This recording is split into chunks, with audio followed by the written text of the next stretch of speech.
हम बहुत जल्दी भूलते हैं, बहुत जल्दी। 2-4 दिन पहले ही मार खाई थी, अपमान सहा था, गालियां सुनी थी, आज वापिस व्यवस्थित, बस झाड़ पोंछ करके फिर सही। जो माँ बच्चे को जन्म देती है तो गर्भ के दुख और जन्म देने के दुख, उसमें जो उसे क्लेश उठाना पड़ता है, उसमें कितने बार ये संकल्प करती है, कितने बार ये विकल्प करती है कि भाई इस बच्चे का जन्म हो जाए, इसके बाद इस तरह के झंझट में नहीं पड़ना। बड़ी तकलीफ है, बड़ा दुख है, बड़ा कष्ट है, लेकिन फिर बच्चे का जन्म हुआ, 2-4 महीने बीते नहीं, फिर वही संसार की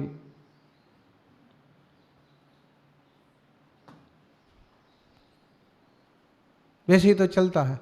वैसा चलता है तो उसमें कम से कम ये तो हो ही सकता है कि अगर कोई जीव आया है गर्भ में तो फिर अब उसे थोड़ा और सहन करके जन्म लेने दो। पता नहीं फिर कोई ऐसा कोई जीव आ जाए कि कहीं उपकारी हो, कुछ अच्छा कर लेने वाला हो। रास्ता तो यही है कि ब्रह्म व्रत स्वीकार करें, और नहीं जमता है तो कोई जीव आता है तो व्यवस्थित उसका स्वागत करें। बेटी आई है तो रोते नहीं बैठे कि दूसरा तीसरा आया है तो कोसते नहीं बैठे, सब अपना भाग्य लेके आए। ये तो हो ही सकता है ना। पहले ही अपराध है एक तरह का अब्रह्म का सेवन, उसके ऊपर अगर कोई होनहार जीव भी आया और आपको नहीं जच रहा है तो बीच में ही उसका खात्मा, दूसरा और पाप।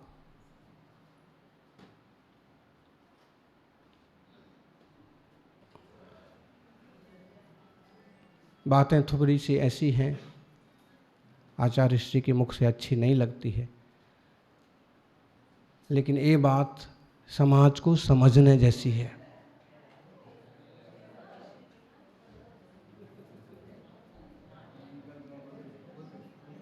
बच्चों की वृद्धि, सेवा, सुरक्षा, संस्कार, और बड़े हो जाने के बाद भी उनको ठीक ठिकाने लगा देना। 20-22 के होते किसी न किसी अच्छे परिवार में जोड़ दो, नहीं तो आजकल छोकरियां काला मुंह कराने में भी देर नहीं करती, और छोकरे तो कम होते नहीं, छोकरों का धक जाता है कभी कभी।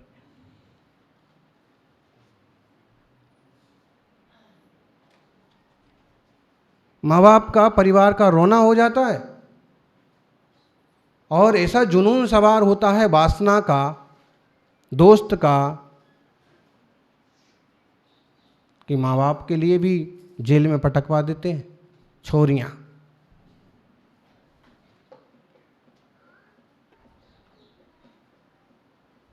छोरे भाग जाते हैं, लेकिन ये अच्छा नहीं है।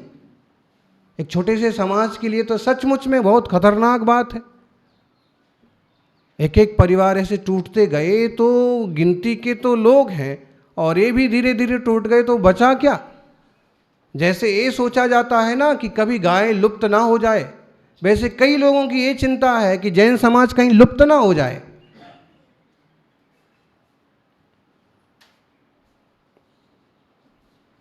इस ढंग से थोड़ा सा सबको सोचना चाहिए। अध्यात्म, धर्म, ध्यान सब चीज अपनी जगह है, अच्छी चीज है, होना चाहिए। लेकिन जब जैनी श्रावक ही ना बचेंगे तो उपदेश देने किसे जाओगे? बोलो।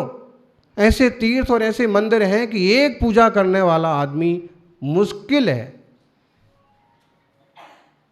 खंडगिरी, उदयगिरी की रक्षा नहीं कर पा रहा है, गिरनार की रक्षा नहीं कर पा रहा है, सम्मेत शिखर में भी आए दिन कुछ ना कुछ उठापटक होती रहती है। गाँव के कई मंदिर ऐसे ही हैं। जैनी होंगे तो कुछ करेंगे, होंगे नहीं तो तुम पंथ किस पर लादते फिरोगे? अभी ये हो गया कि एक घर होता है, उसमें 2-3 भाई होते हैं और 3 पंथी होते। ऐसी बेवकूफ़ियाँ। अरे धर्म ध्यान सिखाओ, मार्ग सिखाओ। कट्टरता किस लिए? मुसलमान थोड़ी बनाना है, धर्मात्मा बनाना है, अनेकांतवादी बनाना है। शिक्षा दे रहे हैं तो शिक्षा भी विस्तीर्ण शिक्षा होना चाहिए, संकुचित नहीं।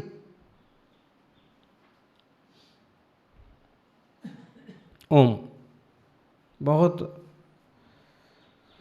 विकल्प आते हैं कभी कभी।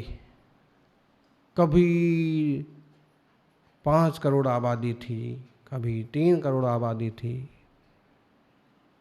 कभी पूरे देश की आबादी जैन थी, तो कभी 70% थी, तो कभी 3% थी। आज आधा % का भी ठिकाना नहीं पड़ता।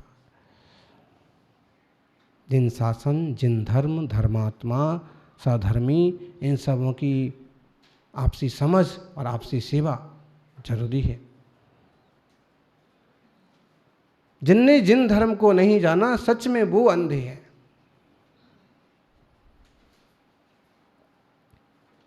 रुपए के लिए, पैसे के लिए, जॉब के लिए, नौकरी के लिए, छोकरे के लिए, छोकरी के लिए जिन धर्म छोड़ देते हैं। जबकि कवि कहता है कि चक्रवर्ती का पद भी ठुकरा दो, लेकिन जिन धर्म को मत ठुकरा। मंत्री का पद, विधायक का पद भी मिलता हो तो भाई धर्म को छोड़ करके नहीं।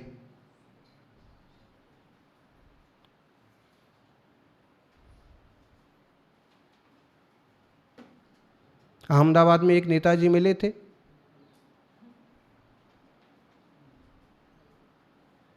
सेवा भी करी, सहयोग भी किया, लेकिन पता नहीं किस बात से उनका माथा ठाक फिर जाता था बार बार। और 1-2 बार हमको बोले कि छोटा सा समाज है और अभी तो नहीं तो मैं तो क्या होता, तो मैं तो सोचता हूँ कि अमुक संप्रदाय स्वीकार कर लूँ। तो 1 आध बार तो हमने उनको अच्छे से समझा ही दिया कि जिन धर्म है, वीतरागता की अपनी महिमा है। आत्महत्या के लिए इससे बड़ा कोई दूसरा रास्ता नहीं है। लेकिन तुम्हें केवल नेतागिरी ही साफ करना है, नेतागिरी ही चमकाना है, तो तुम्हारे मन में जो आए सो।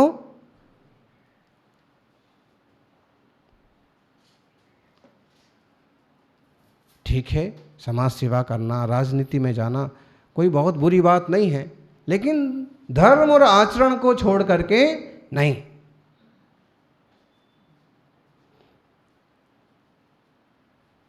दूसरे लोग जो है अपने फिजूल के चिन्ह नहीं छोड़ सकते, फिजूल की चीज़ें नहीं छोड़ सकते, और आप अच्छी चीज़ें छोड़ने को तैयार हो जाते। देख लो आप, जिनके पास गोल टोपी है, जिनके पास हथियार है, कृपाण है, जिनके पास अमुक चीज़ है, वो सब लेकर के भी और अपना दबदबा दिखाने की कोशिश करते हैं। जबकि अहिंसा, सत्य, सदाचार जैसे महान संपत्ति के वारिस होने के बाद भी जैनी पीछे रहते हैं।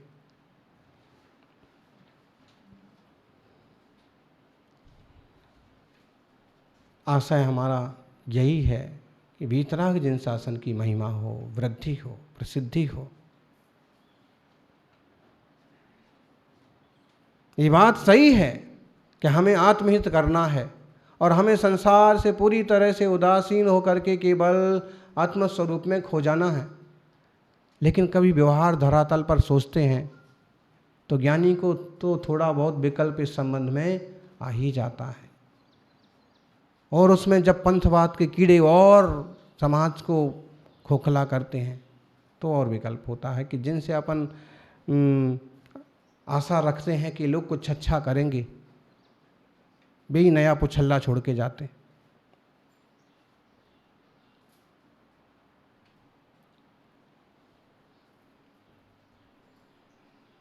विषयासक्ति में डूबने की जरूरत नहीं है, धर्म ध्यान में चित्त लगाने की जरूरत है। आचार्य गुणभद्र यहाँ कहते हैं कि लोगों की वासनाएं, कामनाएं, विषयासक्तियाँ सब कुछ निगलने की शक्तियां तो इतनी गजब की हैं कि बस चले तो सारा कुछ मेरा। देखिए बड़ी बड़ी कंपनी के मालिकों का कोई पेट थोड़ी भर जाता है, अरबों खरबों बिलियन डॉलर में उनकी संपत्तियां लिखी जाती हैं, उसके बाद भी लगे हुए हैं। लगे रहो मुन्ना भाई, सारे मुन्ना भाई लगे हुए हैं।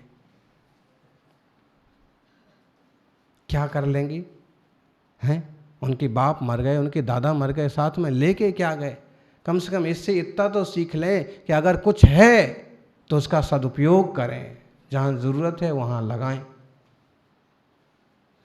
बस चले तो सारा कुछ मेरा, लेकिन ऐसा होता नहीं। अनिवृत्तिर्जगत् सर्वं मुखादौषि नष्टियत् तत्तस्यासक्तितो भोक्तुं वितनो भानुसोमवत्। निवृत्ति रहित होने से तू सर्व जगत की माया अंगीकार करने की अभिलाषा रखता है। तूने कुछ त्याग किया नहीं है, निवृत्त तू हुआ नहीं है, इसलिए सारा जगत मुझे मिल जाए ऐसी अभिलाषा रखता है।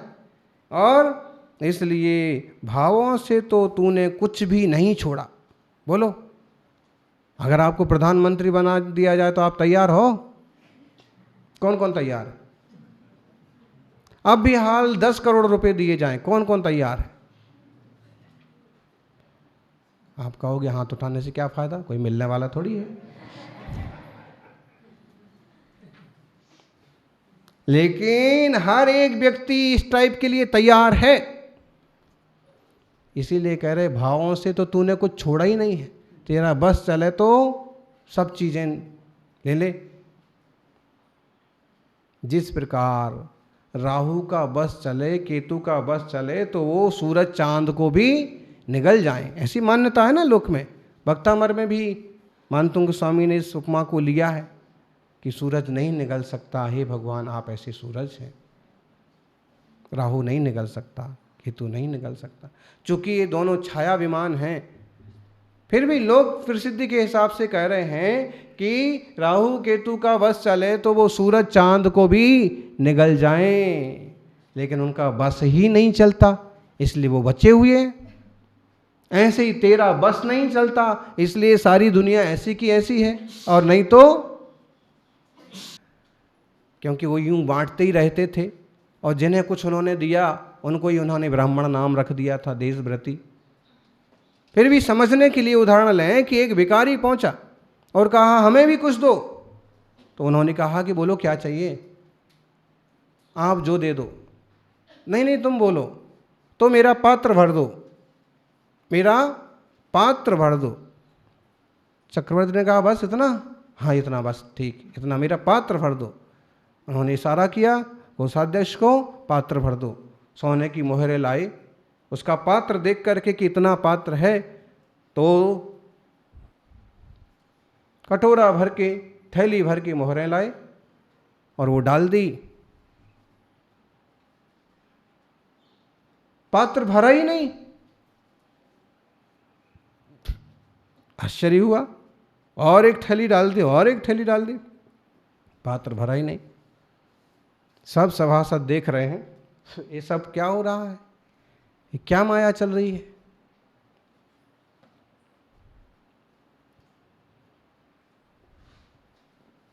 चक्रवर्ती ने इशारा किया कि जितना इसमें आता है भरते जाओ। खूब भरा, लेकिन भरने को तैयार नहीं। उन्होंने कहा भाई तू कोई जादू करता है क्या, कोई मायाजारी करता है, मायाजाल करता है, इंद्रजाल करता है, कहाँ जाता है सब, कहीं नीचे से गिरता भी दिखता हुआ नहीं है। उसने कहा कि महाराज जो है मेरे हाथ में है, और आपको जितना डालना है डाल दो। और भी डाला, लेकिन जब उन्होंने पास में बुला करके देखा कि कौन सा पात्र है, तो पात्र था इंसान की खोपड़ी, मनुष्य की खोपड़ी। कि इस खोपड़ी में जितना डालते जाओ, स्वर्ग डाल दो, नरक डाल दो, चक्रवर्ती का वैभव डाल दो, तो भी खाली की खाली। और आचार्य देव ये कहना चाहते कि जब तक तू निवृत्त नहीं हुआ है तब तक तेरे तो ऐसे चलता है कि सारा हड़प कर जाऊं। मालूम है त्यागी वृत्ति का इतना सम्मान क्यों होता है और त्यागी वृत्ति इतने शांत क्यों रहते हैं? जो सच्ची त्यागी वृत्ति है, क्योंकि वो निवृत्त हो गए। त्यागी, त्याग करने वाला, और उसने त्याग कर दिया है तो तत्संबंधी कोई क्लेश उसे रहा नहीं, कोई रोना धोना रहा नहीं, कोई लेना देना रहा नहीं, कोई खोना पावना भी रहा नहीं। इसलिए उपसर्ग परिचय में भी वो मगन सहज रहता है। और गृहस्थी में कितना भी बड़ा आदमी आ जाए, एकाध न एकाध दुखड़ा सुना करके ही जाएगा। वो कोई भजन का मुखड़ा सुनाए ना सुनाए, लेकिन अपना एकाध दुखड़ा जरूर सुनाता है।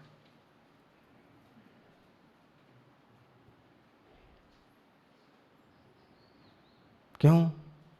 उनकी निवृत्ति नहीं हुई है, त्याग नहीं हुआ है। इसलिए मुनि पर बर में को मुनि सुखी। फिर देशव्रती चुल्लक जी वगैरह वो भी सुखी, प्रतिमाधारी वगैरह वो एक अपनी मर्यादा कर लेते हैं। जब मेरी मर्यादा ही है कि मैं 1 करोड़ से ज़्यादा नहीं रखूँगा, एक गाड़ी से ज़्यादा नहीं रखूँगा, एक लाड़ी से ज़्यादा नहीं रखूँगा। कंखिद कलुषिद भूरो काम भोगेषु मुच्छिदो संतो अभुंजंतो विभोगे परिणामेण निबज्जै। कुंद स्वामी कहते हैं कि कंखिद, कांक्षा, कलुषता, इससे लिप्त होकर के जीव काम भोगों में ही अपना दिमाग लगाता रहता है, संसाधनों को जोड़ने में ही अपनी बुद्धि दौड़ाता रहता है। और इससे होता यह है कि चाहे भोगे चाहे ना भोगे, पापों का अर्जन तो करता ही है। पापों का अर्जन तो हो ही रहा, मिलो ना मिलो। इसलिए परिणाम संभालिए, थोड़ी सी विरक्तता जगाइए, थोड़ा सा करने योग्य उपयोगी काम करिए। धन संपत्ति है तो उचित स्थान में दान करिए। किसी एकाध तीर्थ का, जिनालय का जीर्णोद्धार कराने का भाव बनाइए। और इधर और उधर दुनिया में भटकने की बजाय एक दृष्टि से दौड़िए कि कहीं कोई जैन मंदिर तो बिछड़े नहीं पड़े हैं, कहीं कोई जिनालय तो बिखरे हुए नहीं पड़े हैं। पाकिस्तान में 4-6 जिनालय हैं, कभी कभी रिपोर्ट्स आती हो, देखने वाला कौन है? अफगानिस्तान में रहे हैं कभी, सब राख में मिट्टी में मिल गए। बांग्लादेश में और आज बंगाल में तो आज भी हैं 2-4 जगह, लेकिन उनकी दुर्दशा है। ऐसा कोई स्पेशल लक्ष्य बनाइए। आप पूरी समाज करेगी कि सेठ ये करेंगे कि सभा करेगी, वो बात की बात। आपसे कुछ खुद करते बनता है तो व्यक्तिगत स्तर पर भी अच्छी योजनाएं बनाएं, अच्छे भाव बनाएं, अच्छी कोशिश करें और इन सब के पीछे आत्मशुद्धि का लक्ष्य जीवंत रखें। जय बोलिए 24 तीर्थंकर भगवान की।